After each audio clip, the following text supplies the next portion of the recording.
Eu estou convencida, neste momento, meu presidente, caros senadores, senadoras, nossos telespectadores da TV Senado, ouvintes da Rádio Senado, de que nós não vamos mudar aquilo que é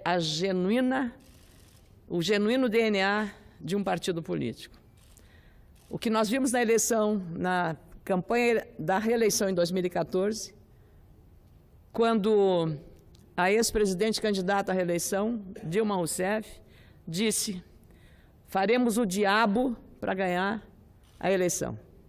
Fizeram e ganharam. Em 2018, agora, o PT está exatamente igual.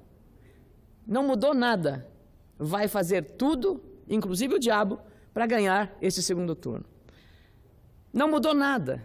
Até porque o candidato escolhido e ungido por Lula, que está preso na penitenciária em Curitiba, que até os últimos debates no primeiro turno apareceu muitas vezes em muitas entrevistas com uma camiseta vermelha, Lula livre, tirou a camiseta e vestiu um arrumadinho terno e gravata, para se colocar como um candidato à presidência da República, não mais o militante político que ia ouvir todos os conselhos, todas as orientações lá em Curitiba.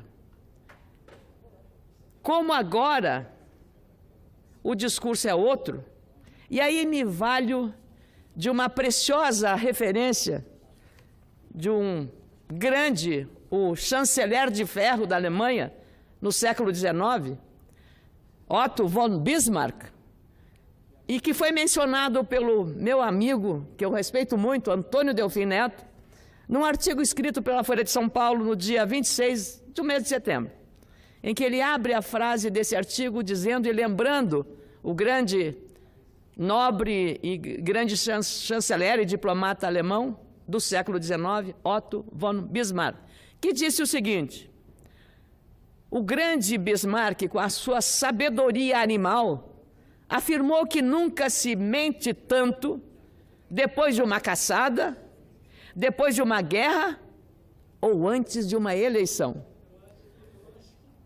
Essa frase memorável sintetiza o que está acontecendo agora com o Partido dos Trabalhadores. Que o candidato, que foi escolhido por Lula, usa das mesmas teses. Muda todo o figurino, externo e interno. Externo é a roupa, externo é o seu jeitinho de lobo vestido de cordeiro, e faz um discurso de jovem moderno, buscando a conciliação nacional. Mas aquela mesma genética que há 13 anos sempre se considerou um partido melhor que todos os outros, nós e eles. A genética continua a mesma. E a vontade de vencer a qualquer preço, mesmo fazendo o diabo, é também a mesma. Eles esconderam o Lula. Ninguém mais vai lá ver o Lula. Por quê? Porque o Lula disse que não é para ir lá. O Lula está mandando tudo. Vai ser ele, se chegar à presidência, quem vai comandar o país. Já estavam até circulando que se Dilma ganhar, seria presidente do Senado. Ela não chegou nem terceiro, quarto lugar em Minas Gerais. Porque não foi só o impeachment aqui que ela submeteu o seu julgamento. O impeachment foi aqui dentro da Constituição, da regra constitucional, que nós estamos aqui combatendo pelo crime cometido. E também pelos erros políticos cometidos. Crime de responsabilidade. Agora, o julgamento foi do povo de Minas Gerais. E esse é o julgamento maior que temos, que é o julgamento das urnas, é o julgamento da liberdade, e é o julgamento da verdade. E olha, dizem o que a gente lê, que foi a mais cara campanha eleitoral do Partido dos Trabalhadores e de todas elas. Talvez fugindo da regra até do financiamento público de campanha.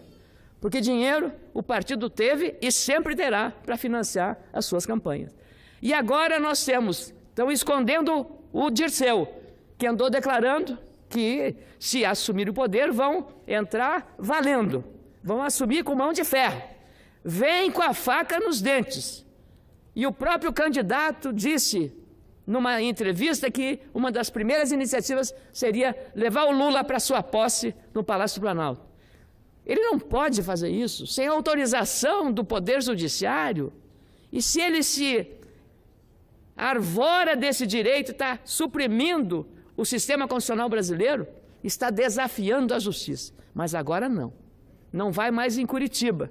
Já está se mostrando um outro candidato, buscando as igrejas, buscando os evangélicos, buscando os padres, as lideranças religiosas, buscando o diálogo, que nunca tiveram.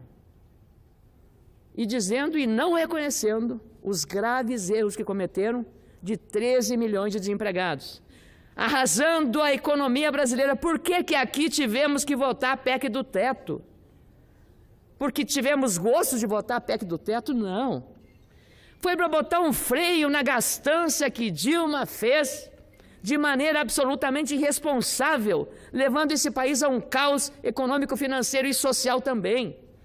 Quem se dizia representante dos trabalhadores não poderia ter deixado como herança esse passivo social do desemprego gerado por uma administração absolutamente irresponsável, perdulária, botando dinheiro onde não devia, simplesmente porque nenhum dos projetos tinha planejamento.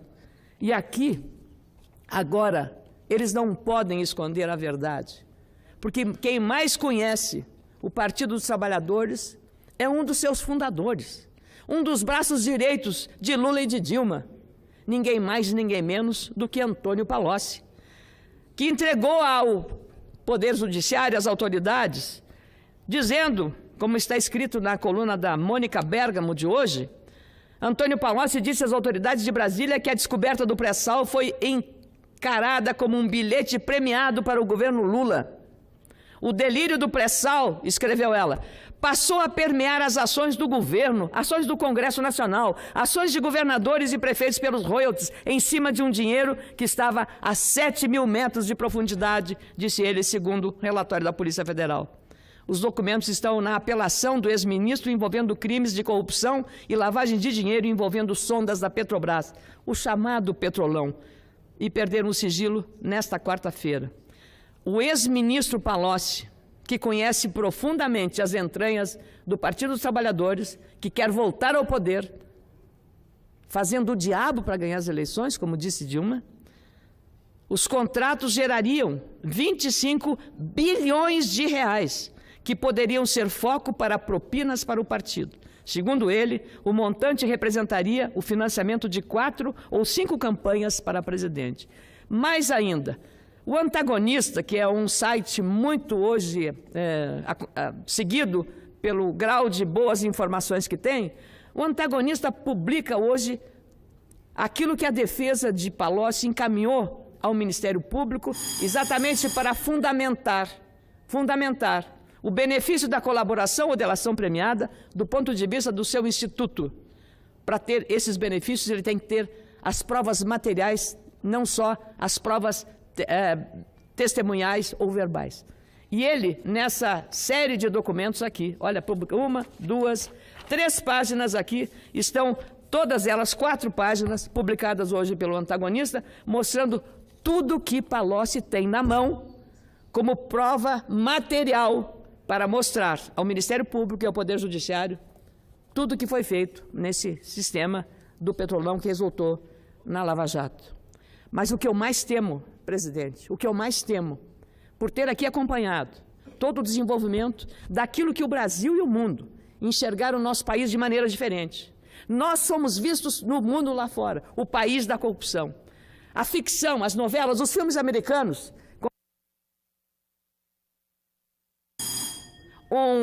uma ficção de uma novela em que o personagem, quando ia fugir, para onde ele ia? Para o Rio de Janeiro. Nós éramos o paraíso da corrupção. A Lava Jato veio aos poucos mudar este conceito. E da forma como este partido quer chegar ao poder, tirando Lula da cadeia à força, o Ministério Público vai sofrer as consequências, porque todos estão dizendo que esse julgamento, e Palocci está trazendo as provas, que esse julgamento é um golpe contra Lula. quando eles vão se dar conta da realidade, quando eles vão encarar a verdade dos fatos, do que aconteceu com o Mensalão, com o Petrolão. No Mensalão, o Lula tinha o efeito Tefal, nada pegava. Ele era um líder carismático e fazia muitas políticas sociais, e aí, o que acontecia? Nada pegava, nada. Nem aquilo que o Duda Mendonça, o publicitário da campanha, disse do dinheiro que mandou para o exterior, Caixa 2, nada pegava. Agora, continua mantendo o mesmo mantra, a mesma narrativa, dizendo a mesma coisa, a mesma mentira. Lula não é culpado. Lula é vítima. Ele é vítima de um golpe. Qual o golpe? Se Palocci está mostrando agora as entranhas de uma dura verdade. Será que em algum momento o PT vai reconhecer os erros que praticou? Mas se ele não fez até agora, não o fará agora, em período eleitoral, que precisa convencer o eleitorado brasileiro que mudou. Mas o PT continua o mesmo. É um lobo em pele de cordeiro. Essa vai ser a disputa nesse segundo turno. Vamos ver como o eleitorado vai entender.